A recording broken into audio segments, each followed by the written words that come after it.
रक्षा मंत्री आदरणीय राजनाथ सिंह जी का जन्मदिवस हम सब लखनऊ के कार्यकर्ता बड़ी हर्षोल्लास के साथ मना रहे हैं।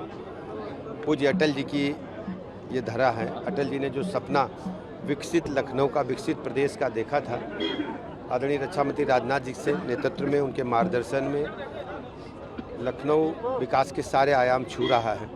ऐसे अवसर पर हम आदरणीय रक्षा मंत्री राजनाथ सिंह जी को हृदय की गहराइयों से बहुत बहुत शुभकामनाएं देता हूं। उनका पूरा जीवन शुचिता, पारदर्शिता के साथ भारत की जनता को समर्पित रहा है।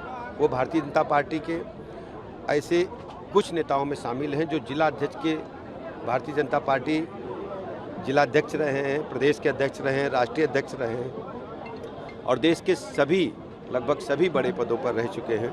इसके बाद भी वो जनमानस में बहुत ही लोकप्रिय है, जनता के बीच में घुल मिल कर रहते हैं और कभी उन्होंने पद अपने ऊपर हावी नहीं होने दिया।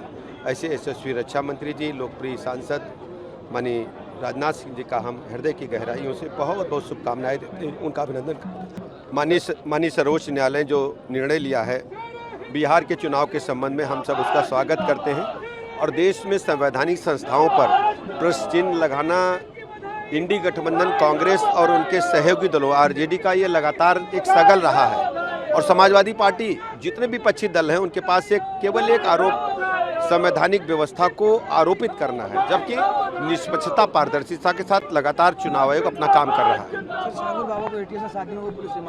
देखिए, न्यायालय अपना काम कर रहा है, जो भी दोषी होगा कड़ी कार्रवाई होगी। हम पूरी तरह से जीरो टॉलरेंस की नीति अपराध और भ्रष्टाचार पर अपनाकर चल रहे हैं। माननीय रक्षा मंत्री जी और लखनऊ के लोकप्रिय सांसद जी का 74वां जन्मदिन का यहाँ पे भव्य आयोजन यहाँ के संगठन के कार्यकर्ताओं ने, यहाँ के महानगर के अध्यक्ष ने, यहाँ के सभी जनप्रतिनिधियों ने मिलकर के मनाया है। मैं भी उत्तर प्रदेश की 25 करोड़ जनता जनार्दन की ओर से, अपनी ओर से, सभी कार्यकर्ताओं की ओर से माननीय रक्षा मंत्री जी को जन्मदिन की बहुत बहुत बधाई देता हूँ, शुभकामना देता हूँ और भगवान से प्रार्थना करता हूँ कि वो दीर्घायु हों, वह सदा स्वस्थ रहें और देश की सेवा, पार्टी की सेवा जिस प्रकार से उन्होंने किया और हम सब जैसे करोड़ों कार्यकर्ताओं का मार्गदर्शन किया, वैसे मार्गदर्शन हमको सबको देते रहें, ऐसी हम भगवान से प्रार्थना करते हैं, नीम करोली बाबा से प्रार्थना करते हैं और हमें विश्वास है कि वह हम सबको अपना आशीर्वाद और मार्गदर्शन इसी प्रकार बनाए रखेंगे। धन्यवाद।